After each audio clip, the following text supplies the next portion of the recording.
All right. The computer says it's working, so I'm going to have to trust it. Welcome to the show, everybody. It's your Week 9 preview edition here on Old Man Squad Fantasy Basketball.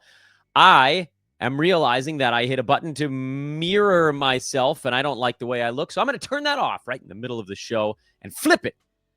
I flipped it. Those of you that are listening after the fact, you don't know what the heck I'm talking about, nor should you. I'm Dan Bespris at Dan Bespris, Besbris on Twitter. Old Man Squad over on Instagram, and this is our look ahead at week number 9 in the association, where we finish up the NBA Cup and finally get back to a little bit of normalcy about halfway through the week. Hit that like button as you're settling in. Subscribe however you're taking in the content. That's the biggest thing you can do of all. Subscribe. If you're taking in the content as mentioned on Apple or Spotify, please do hit that 5-star review. We're going to do the weekly preview stuff first because that only takes us 3 or 4 minutes, and then we'll dive into the streaming calendar, which I think is everybody's more preferred part of the week ahead. So here we go. Let's throw the names up on the board. We'll just start at the top and go through basically like the top 150.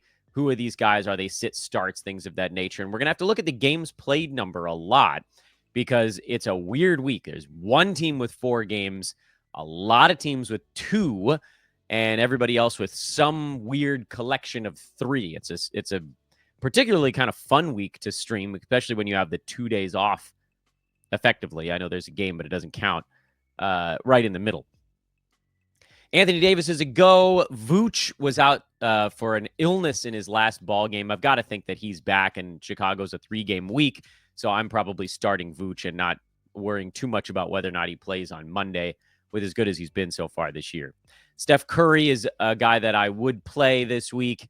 Evan Mobley is an iffy one. He's dealing with that rolled ankle, and Cleveland, I mean, like with Vooch, there's 3 games. They've got the 3 days off in between. Obviously, if he gets ruled in on Monday, it becomes a much easier decision. I think I'm going to go and start Evan Mobley. May live to regret that one. LaMelo Ball's a no. Obviously, Chet is still out. We're just rolling through the board. Robert Williams is a no until we get an actual go-ahead on him, although it sounds like he's getting pretty close. Portland is a 2-gamer. And by Thursday, you might have all 3 centers in for them. So Time Lord might not even play in that game. He's more of a stash type guy anyway. So he's a no for me. Scotty Barnes is a no. LeBron is a weird one because his return with this foot management stuff is kind of nebulous, and he doesn't play until Thursday. We might get him back by today, Sunday, the day that we're recording this show. Lakers play the night game. They host the Memphis Grizzlies. They're probably going to get their butts kicked. I feel like LeBron is probably going to miss this one because then there's another 3 days off before a back-to-back in Sacramento, or not back-to-back games, but 2 games in a row that are in Sacramento. I think he's back by that Thursday, but I don't know. And given how many players you can safely get 3 games out of, LeBron's a guy I might sit on this week. Although, again, if he comes back healthy on Thursday, you might get a better iteration of LeBron. Dennis Schroeder just got traded yesterday. I already know exactly when he's going to suit up for his new team. I would assume he's good by Thursday, but we also don't know what his role is going to be. I would probably bench Schroeder this week until we find out what he's going to be doing in his new job in Golden State. Brandon Ingram, nope, not starting him. Bradley Beal is a real pain in the butt to roster so far this season. I hate to say it, but he's probably a buy low, but that's not even the point. They don't play. They've got a game Sunday night hosting the Blazers. He might be in that one, and if he is, then it's a much easier call. If Beal misses the Sunday game, I've got to think he's back by Thursday, but again, he hasn't really been good enough to throw in a 2-game week. If you've got a 3-game option you could use, if you don't have a 3-game guy you could drop in there that's any good, then that makes him a go. We already talked about the Warriors being just a 2-game week. I feel pretty confident that Wiggins will be back by then. He's questionable for Sunday. I'm throwing that up on the screen just so you guys can kind of see it. Again, it's that same thing. Similar with Beal. He's not really good enough to be a 2-game week guy if you have a 3 or even a 4, but he's probably a yes, much like Beal, if he's the guy that you kind of need to get into your lineup. We don't have an update on Tobias Harris yet. He left their last ball game in Detroit with a hand injury. And the fact that we don't know anything is disconcerting, but it is a 3-game week. Problem, of course, is that you're not going to get any information on him until right before week 9 tips off. So that's one where, to me, you play him if he's in, you don't if he's out for that Monday affair. So that's a yay or nay. DeAndre Ayton is out again. No surprise there. It's an illness. I'm sure with him, it's going to linger for a very long time. He's already missed. This will be his second game missed with the missed game on Sunday. Lord, it'd be nice if Robert Williams got in there to play 20 some odd minutes. This would be an amazing opportunity. I think you probably do get Ayton back by the Thursday Blazers game, but I don't know if I'd want to play him anyway in that one. So he's probably a no. Cam Thomas is a no. Joel Embiid is a guy we're waiting on. Philly does have a good schedule this coming week. So if he's out on Monday, you bench him. If he's in on Monday, you start him. So it's that same thing. Al Horford should be dropped. He's resting games just to get rest at this point, not even back-to-backs. How much farther do we need to go on this, guys? Pretty much everybody else you guys should be not playing in a short week if they're even the remotest bit injured. Zach Edey might be back. He's a guy that should be on rosters, but I don't think I'd play him in a weekly league, and that's as far as I feel we need to go. BetOnline remains the world's most trusted betting platform and your number one source for online betting. From the earliest odds to in-game live betting, BetOnline provides you with all the action and the ability to watch the games as they happen. With the largest selection of odds on everything from football, the NBA, and college basketball, NHL, and UFC, head to BetOnline today. And don't forget to use promo code BELIEVE, BLEAV, for your welcome bonus on your first deposit. BetOnline, the game starts here. Let's transition now to this streaming week ahead. This is the board that everybody comes for. If you guys are watching along, great. That's the way that I want you taking in this content. If you are listening, please do take a moment to navigate into the show description and open up the Google Sheet link. It is free. It's got everything that I've built through draft season and into the regular season. It's always open and available. There was something like, I forget the number now. I kind of want to look it up in the middle of the podcast, but that's bad podcasting. And because I reformatted my computer, I'm logged out of everything. There are like literally tens of thousands of you that use this thing during draft season, which was very cool. But this might even be more important. It's a really important visual aid, at least for understanding what the hell we're talking about. So this is another week, like week 8, where I don't break it down the way I normally do. The last 2 weeks, NBA Cup weeks, effectively, instead of the traditional process, which for me is look at the teams with a bad schedule and try to pivot off of those, because sometimes you'll find a team that's off for 4 days in a row or has like one game over 6 nights, and you can turn that chunk of days into 3 games over 6 nights or 4 games over 6 nights. And so you create this one weekly move to add 2 or 3 games to your ledger. 3 is pretty rare, but we're always hunting for one move to add 2 games over the span of a streaming ad. You guys also know I don't like to make streaming ads for just 2 days. I like to make them for 4 at bare minimum because it allows you to stream 2 or even 3 roster slots at a time and kind of cycle through them depending on how long those streams might go. The reason this week is different is that the rarity isn't the bad schedule. Some weeks there's like 10 teams that have 3 games and 14.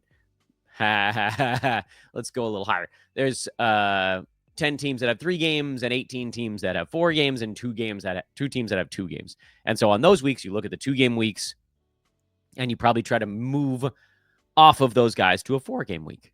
Fairly straightforward. These weeks, because 2-game week is just frankly not all that rare. Atlanta, I mean, just looking at the list here alphabetically, Atlanta and Boston, I only have 5 teams on the board, and 2 of them have a 2-game week. And as you scroll down, you'll see others. Golden State, 2-game week. We just talked about them. Houston, Indiana, Lakers, Grizzlies, Minnesota. Teams that are in the NBA Cup Finals are basically automatically there. So Oklahoma City is a 2-game week. They've got that game on Tuesday, and then they do have I guess it turns into a 3-gamer, but one of them doesn't count. So it's a 2-game week. Orlando, New York. You get the idea. The bad schedule is not rare this week. The rarity in week 9 is the good schedule. And there is only one team with a schedule that explodes above them all, and it's the Sacramento Kings. They are the lone 4-game week here in week 9. If you can get your hands on Kings, this is the week to do it. It's not the greatest team to stream with because, well, the Kings basically are a start the starters mode right now. Like, you can go back to their last game on Thursday of this past week and see they had 111 points, and I think the bench accounted for 9. I think the bench accounted for 9 of 111 points for the Kings in that win over the Pelicans. Kevin Huerter had 7. Keon Ellis had 2. And Huerter left that game with a shoulder sprain, which I guess makes our lives a little bit more simple because, you know, they're going to play their starters 35 minutes apiece. That is still going to leave something like, well, let's see, 35 minutes apiece, 48 minutes a game. That's 13 times 5. That's 65 minutes. Someone's going to have to pick up off the bench. In their last ball game, it was 28 for Huerter, 20 for Keon Ellis, and then 17 basically split between 4 other guys. Those dudes are not relevant. However, Keon Ellis, as basically like the lone bench player that Mike Brown trusts, could be a pretty interesting stream this week with 4 games. Because let's say he gets 25, 26, 27 minutes off the bench. They almost don't have a choice unless Huerter actually is healthy enough to play. And we'll know better by midday tomorrow on Monday. Ellis, you're just thinking about it from a minutes standpoint. Call him 26 minutes a game if he starts, or not starts, but if he's the lone bench guy in all 4 of these things. That's over 100 minutes this week. There are very few other guys on the waiver wire you can pick up where you can safely point at them and say, that guy's going to get 100 minutes. Best case scenario, you're talking about a 3-gamer playing 33 and change minutes per ball game, which if they're out there, they probably don't put up much in the way of fantasy stats, and they're relatively rare to begin with. So the Kings are the big one.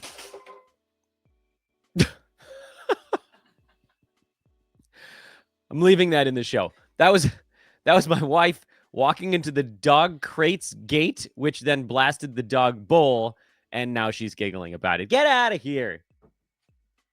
Can't have nothing nice around here. So the Kings are the big one. They're the big 4-gamer, and there's a lot of different ways you can utilize them, meaning basically any team you have that has a 2-game week, you could pivot to a King with a 4-game week, and you add 2 games played with 1 weekly move. That's kind of the only way to do it. There is no other span this week where, well, I mean, other than like a team that might have a back-to-back, but again, talking about streams you're making for 4 days or more, there really isn't another window where you can pull this kind of thing off. I would also venture to say that there are kind of secondarily useful teams to pivot to. And they're not as obvious immediately, but they're 5 and 6 day streams that give you the opportunity to make an additional move later in the week. Those teams, and my favorite among them is Charlotte. They're actually a little bit better than the other one. Charlotte goes 3 times in 5 days to start the week. That's the second. I mean, honestly, that's actually the best schedule of anyone because Sacramento, they go 4 times over the entire week, but it's actually 3 games and 4 nights to finish the week. So technically, Charlotte has the heaviest schedule of any team in the NBA to begin the week. They go Monday, Thursday, Friday. Thursday is a potential overload day, so you might not get much out of it. But if you're dropping a player that was also going on Thursday, then that part is a wash. And that leaves you open for Saturday and Sunday if you want to do something with it. Sacramento and New Orleans each play back-to-back Saturday, Sunday. Saturday's a maybe overload day with 12 games, so you're possibly full. Probably it's about a coin flip whether you have a completely filled out roster on Saturday. But that's what Charlotte gives you. So yes, you'd have to use another move at the end of the week because Charlotte is done after Friday. You're going to want to pivot off of them to finish up your week. But there are two teams, the Pelicans and the Kings. We already talked about who you'd want to go to on Sacramento, but you could pivot to a Pelican. I know that options are not all that robust there either. But there are some players floating around. Like Brandon Boston is probably back to being a free agent in your league. I mean, we were already looking at the Pelicans' last ball game. Anybody else play enough to be fantasy relevant? Probably not. I think it would just be Boston. Yeah, because they're playing their starters heavy minutes also. Similar to Sacramento. There's just kind of one guy you'd look at off the bench. But I'd be kind of surprised if anybody had picked him up before that, other than, the note that the Pels do go Thursday, Saturday, Sunday. So someone might pick up a Pelican like a Boston for that 3 games and 4 nights span, and that might kind of ace you out of them on Saturday and Sunday. So that's what you could do with Charlotte. There's also sort of like the tertiary teams, which all, in my mind, have basically the same schedule with some slight wrinkles to it. So these are the teams that play 3 games Monday through Saturday. Again, it's much easier if you're following along, but I will read them as I scroll through the page. The Brooklyn Nets, the Chicago Bulls, the Cleveland Cavaliers, the Detroit Pistons, the Clippers, the Miami Heat, and the Utah Jazz. Was that 7? I actually was counting on my hands, and then I lost track of what I was doing. I think that was 7 teams that go Monday, something, Saturday. Most of those teams go Monday, Thursday, Saturday. Not all, but most. The problem with that, of course, is that Thursday and Saturday are the heavy traffic days. So if you can find a team in that bunch that we just read off that doesn't, that's the other way to start the week. And those teams are Cleveland and Miami. All the other ones I mentioned are Monday, Thursday, Saturday. Oh, Philly. I forgot to color code Philly. My bad, everybody. Let's get Philly color coded here. Da da da da da da da da do do do do do. You watch me do it in real time and put it back to the full screen mode. Philly also. So Philly, Miami, and Cleveland go Monday, Friday, Saturday, which I realize there's a longer gap in between games played there. Each of those teams I just mentioned goes 3 days without any basketball, but they are the better options because they play on the low tide Friday. Friday's only a 3-game night. Sunday's a 3-game night. Thursday and Saturday are 13 and 12. Thursday in particular, you are likely to be full. You're likely to have 10 or more of your 13 guys playing. Friday, again, is more of like just better odds than a coin flip that you're full, so you might be able to utilize an extra game played there. But again, this is one of those scenarios where if you have a team with a 2-game week, like, say, Atlanta's a good example of this. They go Thursday and Saturday. Most of the 2-game weeks, oddly enough, are teams that only play on the high traffic days. Teams that were in the NBA Cup and didn't make the Cup finals. This is where a lot of them landed also. So you could pivot from Atlanta to, who do we just talk about? Cleveland. And you gain the game on Monday. You gain the game on Friday. You match up the game on Saturday. And if you were overloaded on Thursday, you wouldn't lose a game played.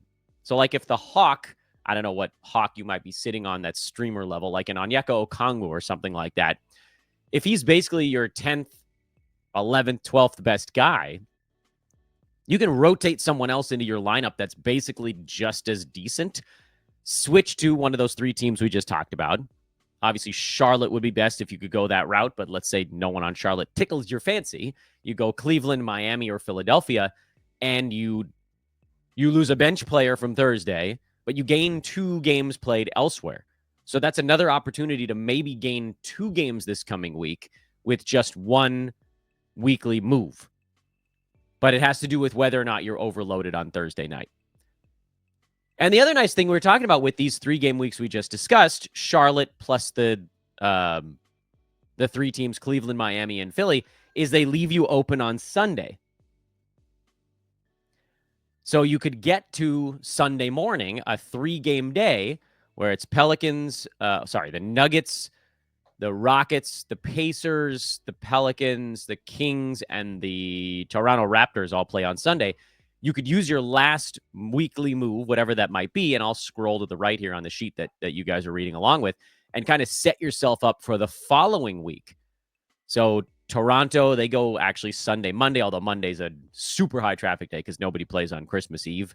So you kind of assume that whoever you pick up on Sunday is also going on Monday. It's not necessarily the case. New Orleans doesn't play on Monday. They're one of only 2 teams that doesn't, but, it's the way it works. Denver's a really good team to pivot to on Sunday because they actually go 5 games in 7 nights starting on Sunday. So, yeah, you get that overload Christmas Eve game on Monday, but they also play on Christmas Day, then they're off, and then they go back-to-back next Friday, Saturday. So if that's the route you went, and again, you don't have to make the move on Saturday if you had Charlotte. You could wait until Sunday. If you have a move to make on Sunday, Denver is the place to be. And Denver does have some streamable guys that actually make a decent amount of sense in a 5-game and 7-day stretch that wouldn't under normal circumstances because they're not that great. But like Peyton Watson played 26 minutes in their last ball game. Yeah, it was a blowout, so he probably saw an extra 5 or 6 there. Julian Strother, Russell Westbrook. There are kind of 3 5-game streamables. These guys that are probably going to play 20-ish or a little bit more minutes per game. So over a 7-day span, you're getting over 100 minutes. That's kind of what you're hunting for if you're in a long stream. Can I get 100 minutes out of somebody in 6 or 7 days? Let's say it's Westbrook. Let's say he's floating around. Let's say it's Peyton Watson, who's probably going to play over 20 minutes. Now you're talking about inching up towards 110 minutes over that week. That's the best way to think about it from just a overall playing standpoint. Not everybody in the league has the same per minute production, but if that's the simplest way to just kind of grade it out in your mind, how many minutes do I think I'm getting out of this guy? So that's kind of the way I would play my way through the week. It's a fun week for streaming because you've got the weird overload stuff. You've got the days that don't matter. You've got a handful of teams that do actually have a slightly, just a little bit better schedule than their peers.